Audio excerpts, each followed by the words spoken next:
Ayan mga lodi, ayan, yan yung ating mga pagkain sa ibabaw ng mesa na napakasasarap, ayan. Masarap ihain sa ibabaw ng lamesa, ayan, tingnan nyo.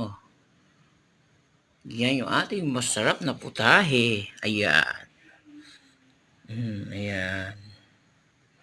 Nagutom ba kayo? Ayan o, ayan. Nakikita nyo yung mayroon pa tayong lechon sa ibabaw ng lamesa natin. Sarap na lechon, ayan. Ngayon napakasarap ng mga dessert. Nakainin, ayan. Yummy, ang sarap niyan mga lods.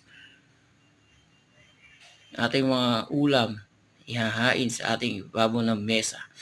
Sama pa ating palamig, ayan. Yummy, ang sarap. Napakasarap na putahe.